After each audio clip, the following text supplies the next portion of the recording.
What's going on, everybody? My name is Ben and welcome back to another episode of the All at Sea group build. This is episode number 11 for our A6M2-N Rufe, and today, guys, we're going to be focusing on weathering. Now, this is a pretty big step because I'm not very good at weathering, so we have a lot of work to do, a lot of painting to do, a lot of stuff that we need to get done for today's episode. So let's go ahead and just start. Now, last time I went ahead and overcoated the aircraft with a couple different colors, and I finished off with a nice coat of IJN Green. Now, the IJN Green is one of my favorite colors for Japanese aircraft, and I've got a nice full bottle here. We're ready to go ahead and do anything like touch up. We've got plenty of paint. I also have some pre-thinned IJN Green that I created just left over from our last airbrushing session. So that's going to be really, really handy. Now, on top of all of that, we also made some custom colors for the undercoat. And that is a 50% of the JA gray, and then we had some sky at 25%, and then we had some yellow green at 25%, if I remember correctly. So we have that all set to go, and we need that because there's a couple areas we need to touch up. So you can see on the bottom of the float here, we had some paint lift up, and that's unfortunate, but I didn't really prepare the bottom of the float as well as I did the other rest of the aircraft. It's kind of to be expected. We have some markings here on the side of the fuselage. We have some markings on the float. We need to go ahead and airbrush and touch up. So that shouldn't be all that difficult to do. It's just time consuming. Once we get all of that airbrushed though, we have to come back and I want to create a little bit of a lightened base coat.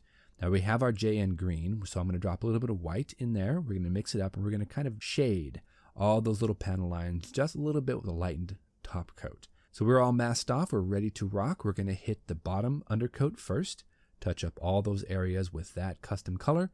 Then we're going to come back with a lightened top coat, go ahead and get some things faded and weathered together. This should be fun.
All right, not too shabby, everybody. We are looking great. So now we're going to move on to some details here on the float, such as these red lines. Now there are actually 3 red lines we need to go ahead and put onto the float. One's right here below the propeller. We have one here next to the main center float, and we have one here at the back connection for the center float as well. So we have 3 red lines that we have to go ahead and airbrush. Now to do that, we're going to go ahead and have to create some masks because, well, I want to paint them. Now to create those masks, what I'm going to do here is I'm going to cut some pieces of tape that are going to be pretty similar to the size of the actual marking. In this case, we're cutting a piece of tape here about 2 millimeters thick. It's just your simple Tamiya tape, nothing fancy. Once I have it kind of positioned where I want it, I'm going to then come back with regular old Tamiya tape and I'm going to mask around it using that center piece of tape that I just put down as a guide. That's going to basically be creating a mask all set aside, ready to go ahead and airbrush. So that's my plan. Let's go ahead and get that done. Now I've also taken the liberty of scanning the decals themselves, and I can go ahead and use these as guides to create, pieces of tape that we need for the different areas that we're going to be painting. Now this center section right here on the main float, luckily for us, it's 6 millimeter Tamiya tape. It's perfect width. All I have to do is get down the length. So I'm going to measure it out. We're going to cut some fresh Tamiya tape, and then we're going to be able to place that on the float. So pretty simple. All right, we have it more or less where we want it. Want to make sure that it's adjusted correctly. I'm using my references from the Offspring modeling book, and I'm also using the instructions here to go ahead and make sure that this is placed down pretty much right where it should be according to my references and the instructions. So I think honestly this looks pretty cool. this is how it's going to look. As you can see, it's got the strip right here on top of the float. It also has 2 strips on each side of the float. So we're ready to go ahead and create our masks. So again, like I said before, we're going to go ahead and use the original piece of tape that we put down as the marking, and we're going to mask around it using Tamiya tape. That's going to allow us then to just simply pull up that first piece of tape that we put down. We're going to have it surrounded by masking, so we are good to just go ahead and spray it right there. Not even a problem. Now that I've got this one more or less set, we're going to go ahead and use my hobby knife and just lift up the very corner of this. With my tweezers, we can then just pull off the rest of it just like that. And as you can see, we have pretty much an empty void right in the middle there for paint. I've done that with the other sections here, as you can see. So now all we have to do is come on back, mask off for any overspray, make sure that we are looking decent on that, and we should be good to go. Now for the red color, I'm going to be using just plain old flat red, nothing fancy. We're going to drop it into the airbrush, shoot it at about 15 psi, pretty standard, and then hopefully that's going to cover beautifully. So let's go ahead and get this done. I'm excited to see how this turns out.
Alright, the red is on. As you can see, it looks pretty decent. I very rarely paint any sort of markings like this, so that was quite an experience. Very detailed, very tedious work, but I love it. I think it looks fantastic all painted on. We've got everything shaded down. We're good. Underside though, needs some work, but we'll get to that a little bit later. Let's turn our attention now over to the leading edges of the wings. Now, most Japanese aircraft have these yellow identification marks here on the leading edges of the wings. In this case, they're going to be kind of a yellowish orange color. So we're going to go ahead and mask them up and paint them as we did the red markings. So I've got my piece of Tamiya tape. This is the 6mm tape, which is actually perfect for this type of work. We're going to go ahead and just mask around our initial templates here. Pull that center section up. We'll use our Tamiya. We'll just go ahead and spray some plain old flat yellow down over both of these areas. We're all masked up, we're ready to go. I've also tried to account for any sort of overspray by just putting some barriers here with the Scotch blue tape. I think we're ready to go ahead and lay down a nice coat of our yellow. This should be just perfect. Then we'll come on back after that's dry a bit with our clear orange, and that should go ahead and give us a little bit of a tint for the right color that we need.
All right, everybody, we have everything unmasked, and this thing looks awesome.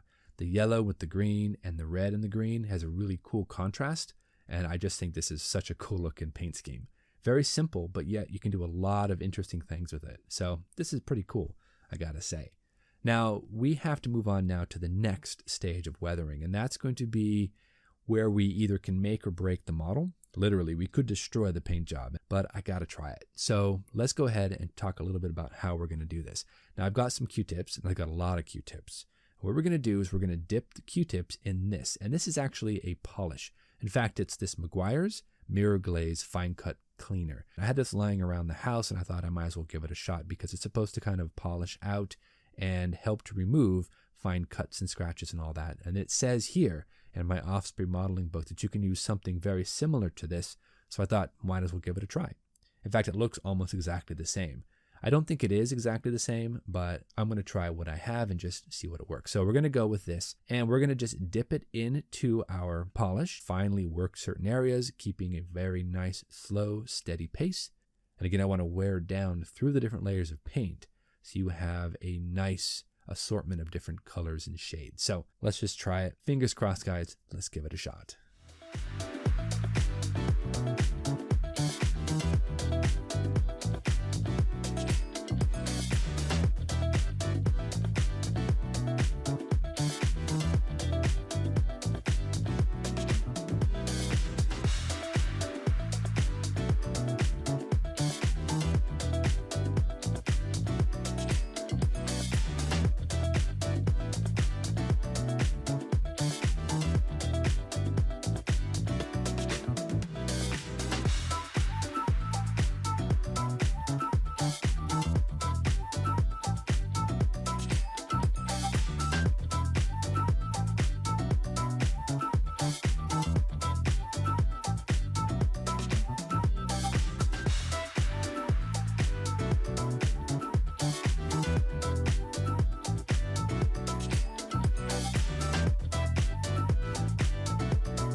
All right, everybody, we are done for tonight. As you can see, the Zero is more or less weathered, and I went crazy here on some of the areas, but that wearing down technique actually works pretty well. You just have to be very controlled and kind of slow with it.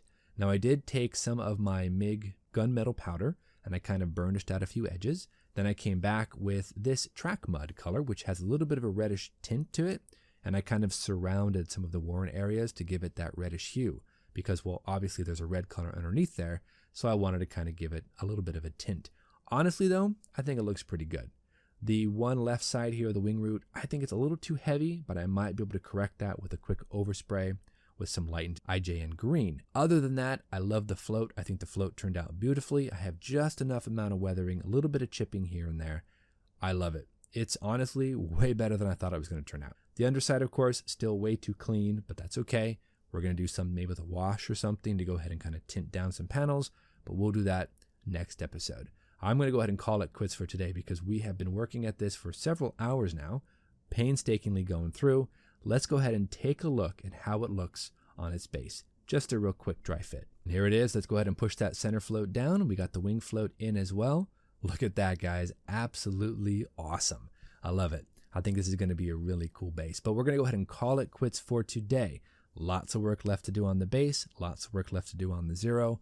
We're far from done, but we're getting there. So tune in next week for another episode here on the All at Sea group build. I'm thinking maybe some future, maybe some decals. I don't know. We'll have to wait and see. Until then, though, go out, get yourself some bench time, have some fun, build something cool. We'll see you back here for episode 12 of the A6M2-N Rufe. Thanks so much, everybody. We'll see you soon.